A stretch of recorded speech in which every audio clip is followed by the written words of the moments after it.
आता हा विषय घेऊन आदित्यजी, देवेंद्र फडणवीस आणि एकनाथ शिंदे यांच्या राजीनाम्याची मागणी तुम्ही राज्यपालांकडे केली का आणि का केली? नक्कीच आपण पाहिलं असेल, ज्या दिवशी लाठीचार्ज झाला लगेच दुसऱ्या दिवशी उद्धव साहेब स्वतः अनेक शिवसेनेचे जे आमचे कार्यकर्ते असतील, नेते असतील, तिथे जाऊन भेट देऊन आले. महत्त्वाची गोष्ट हीच आहे की जिथे हरिपाठ चाललेला, मंदिराच्या बाजूला हे उपोषण चाललेलं, सरकार आपल्या दारी हा कार्यक्रम तिथे घ्यायचा म्हणून लाठीचार्ज केला गेला. बरं, असंही नव्हतं की लाठीचार्ज करण्याची काही गरज होती. दुसरी गोष्ट ह्याच्यात प्रामुख्याने जी पुढे येत असते ती ही असते, 2.5 वर्ष आम्ही पण जवळून सरकार पाहिलेलं आहे, मुख्यमंत्री कार्यालय कसं चालतं हे देखील मी पाहिलेलं आहे. आणि जर असा महत्त्वाचा विषय असेल, सेन्सिटिव्ह विषय असेल, कुठचंही आंदोलन जेवढं सेन्सिटिव्ह असतं, ह्या आंदोलन एवढं कधीही पोलीस विचारल्याशिवाय लाठीचार्ज किंवा ते उठवायला जाणार नाहीत, हे मी तुम्हाला खात्री पटवून देऊ शकतो.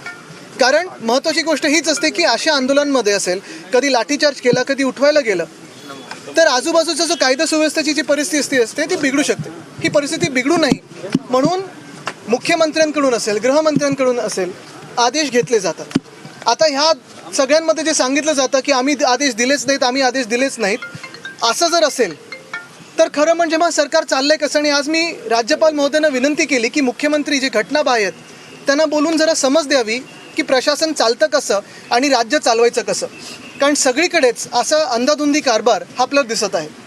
महत्त्वाची गोष्ट हीच राहते की आज आपल्या राज्यामध्ये एक मुख्यमंत्री घटनाबाह्य, गद्दार आणि 2 उपमुख्यमंत्री, ह्या तिघांमध्ये खरे जनरल डायर कोण आहेत, ज्यांनी हे आदेश दिले, हे लोकांसमोर येणं गरजेचं आहे.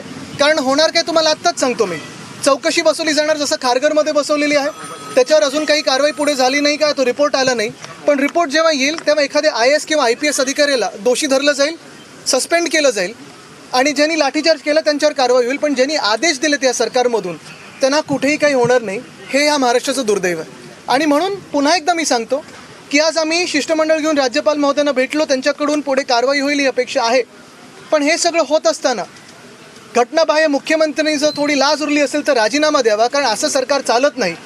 आणि हे आम्हाला माहितीच नव्हतं, हे आम्ही केलंच नाही, असे जे सांगतायत त्यांनी सरकार कसं चालतं ह्याची थोडं शिक्षण घ्यावं. अभी जी सबसे बड़ा सवाल ये है कि आज आप जिस तरीके से राज्यपाल को मिले हैं, आप राज्यपाल को मिले हैं, राज्यपाल साहब ने क्या कहा कि आप जो कह रहे हैं कि सरकार में बैठा हुआ जनरल डायर कौन है जनरल डायर? महाविकास आघाडीचे जेवढेही आमदार आहेत त्यापैकी एकाही आमदाराला निधी हा मिळालेला नाही असं RTIच्या माहितीमध्ये पुढे आलेलं आहे. तुम्ही आमदार आहात, तुम्हाला किती निधी आला मुंबई? आता मला अजून कळायचं निधी किती आला, कारण अजून 1 रुपया सुद्धा कुठेही महाविकास आघाडीच्या आमदारांना जे अजून आमच्यासोबत आहेत, काय टुपुक जातात त्यांना कधी कधी मिळतं वॉशिंग मशीनमध्ये जाऊन, पण नाहीतर मिळालेलं नाही. तसंच माजी नगरसेवकांना पण आपण पाहत असाल जे तिकडे गेलेत त्यांना मिळालेलं आहे. पण ह्या विषयावर आम्ही सविस्तर प्रमाणे नीट नंतर बोलू, त्याच्यावर नीट वेगळी प्रेस कॉन्फरन्स घेऊ, कारण आजचा जो विषय आहे तो महत्त्वाचा आहे. आत्ता हे आंदोलन चिघळू शकतं आणि जर हे आंदोलन चिघळलं तर ही जबाबदारी कोण घेणार? परत मुख्यमंत्री उपमुख्यमंत्री बोलणार का की आम्हाला माहितीच नाही काय झालं? तर हा विषय खूप महत्त्वाचा आहे. सर, मराठीमध्ये एक शेवटचा प्रश्न, किरीट सोमय्या यांच्या व्हायरल व्हिडिओ प्रकरणी संपादकांवरती गुन्हा दाखल झाला, काय सांगा? आता एकच आहे, तुम्हाला सांगतो, 1 मिनिट, आज तुम्हाला सांगतो, जसं आज तुम्ही हा विषय घेतलेला आहे प्रेसचा, तसं अजून एक विषय खूप महत्त्वाचा आहे. तो म्हणजे मला वाटतं मणिपूरच्या रिपोर्टिंगवर एडिटर्स गिल्डच्या लोकांवर केसेस झालेल्या आहेत. म्हणजे मी 1 वर्ष सांगतोय तुम्हाला की ह्या देशातली लोकशाही संपलेली आहे. जेव्हा आधी राजकारण्यांना सतवलं जायचं तसं आता तुम्हाला पत्रकारांना देखील सतवलं जाणार का? तर तुम्ही जे आहे ते दाखवता म्हणून. इंडियाचं भारत नाव करण्याचं चाललेलं आहे केंद्र सरकार, त्या बाबतीत एक बिल आणण्याची शक्यता आहे काय? नाही, हे मी कालच ट्विट केलेलं आहे की हा भारत जोडोचा इम्पॅक्ट आहे, आमच्या इंडिया अलायन्सचा इम्पॅक्ट आहे. एवढंच एक दुर्दैव आपल्या देशाचं की राजकीय जी काही पावलं उचलायची असतात हे केंद्र सरकार देशाला धक्का लावून राजकीय पावलं उठवत आहे. तरी देखील इंडिया असेल, भारत असेल, मूळ मुद्दा हाच राहतो की ज्या मणिपूरमध्ये ज्या महिला आपण पाहता ज्यांच्यावर अत्याचार झाले त्या पण भारतवासीच आहेत. जे काश्मीरी पंडित अजूनही काश्मीरमध्ये जायचं आहे त्यांना, ते पण भारतवासीच आहेत.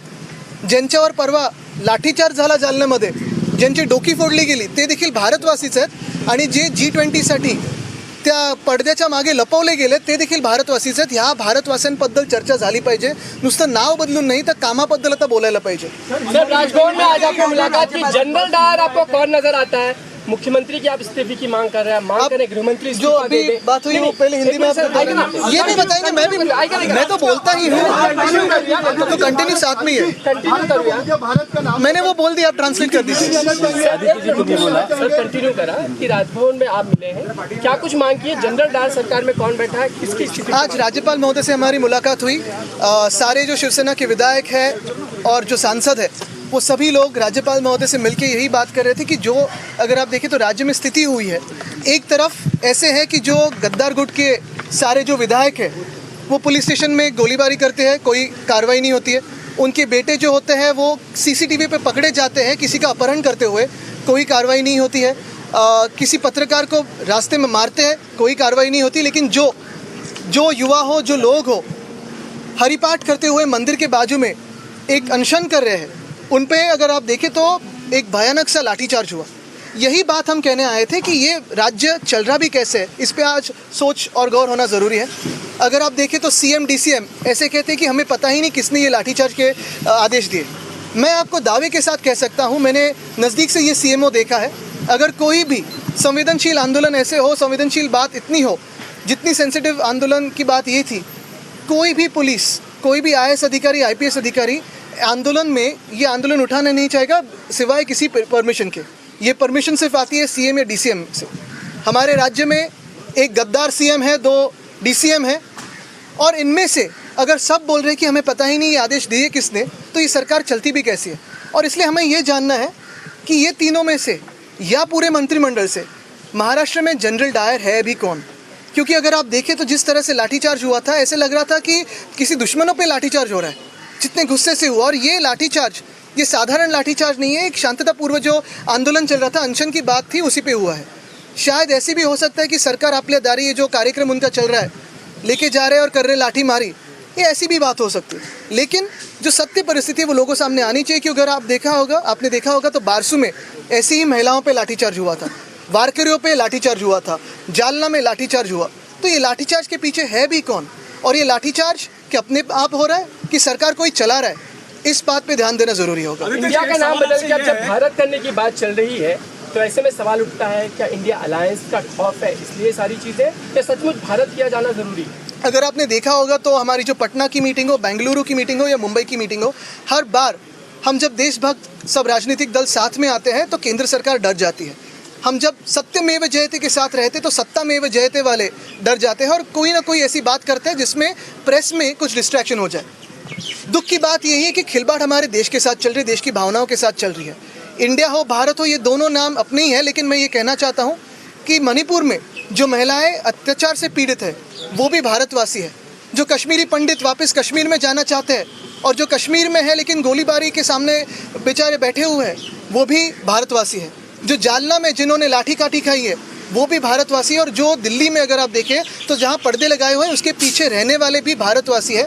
मुझे लगता है अभी काम की बात हो और उसी पे हम सारे भारतवासी साथ में आके उस भारत के बारे में बात करें जिसकी आवाज़ ये सरकार सुनने में सख्त नफरत करती है। इससे पहले भी आप जो है वो कई बार राजभवन आए हैं, अलग अलग विषयों को लेकर आए, फिर वो स्ट्रीट फर्नीचर हो, BMC करप्शन हो, आपको अश्योरेंस दिया गया था, लेकिन एक्शन जो है वो राजभवन की तरफ से नहीं हुई। इस मामले में कितने होपफुल है आप? क्योंकि राज्यपाल महोदय से यही मैं चाहता हूँ कि एक्शन हो, हम सारे लोग चाहते हैं, महाराष्ट्र चाहता है, क्योंकि अगर आपने देखा होगा तो ये सरकार पूरी की तरह पूरी निकम्मी है। ये मैं नहीं कह रहा, बीच में एक सुप्रीम कोर्ट की भी ऑर्डर में एक ऐसे ही ऑब्जर्वेशन आए थे, शब्द तो अलग इस्तेमाल हुए थे, लेकिन सबसे अहम बात यही रहती है, मैंने राज्यपाल महोदय से यही विनती की है कि जो घटनाबाह्य मुख्यमंत्री है उनको बुला के थोड़ी समझ दे कि ऐसे आंदोलन को ऐसे उठाया नहीं जाता है। कायदा भी एक चीज़ होती है और उस कायदे के हिसाब से चलना चाहिए, जो देश का कानून है उसे अपनाया जाना चाहिए। वैसे तो ये अगर आपने देखा होगा तो ये सत्ता जो बिठाई गई है वो भी कानून की बाहर है। आदित्य बीएमसी के फंड एलोकेशन में हिंदी में एक बात विस्तार से बात करें, विस्तार से बात करें। आदित्य ठाकरे यांनी राज्य सरकारवरती टीका केलेली आहे। घटनाबाह्य मुख्यमंत्र्यांना बोलवून समज द्यावी अशी मागणी त्यांनी केलेली आहे। इंडिया एकत्र येतो तेव्हा सत्ताधारी घाबरून जातात असंही ते म्हणालेले आहे। तर जालन्यातील लाठीचार्ज सर्वसाधारण नाही असं देखील आदित्य ठाकरे म्हणाले आहेत। आमच्या राज्यात एक गद्दार मुख्यमंत्री आहे अशी टीका देखील त्यांनी केली आहे। मणिपूरमधील अत्याचार झालेले लोकही भारताचेच आहेत, भारतवासियांबद्दल चर्चा झालीच पाहिजे अशी मागणी आदित्य ठाकरेंनी केली आहे। देशातली लोकशाही संपलेली आहे अशी टीका सुद्धा केली आहे। तर लाच उरली असेल तर राजीनामा द्यावा अशी देखील आदित्य ठाकरे यांनी मागणी केलेली आहे। लाठीचार्जचे आदेश कोणी दिले असा सवाल त्यांनी केलेला आहे। पोलीस स्वतःहून लाठीचार्ज करत नाही असं आदित्य ठाकरे यांनी बोलताना म्हटलंय।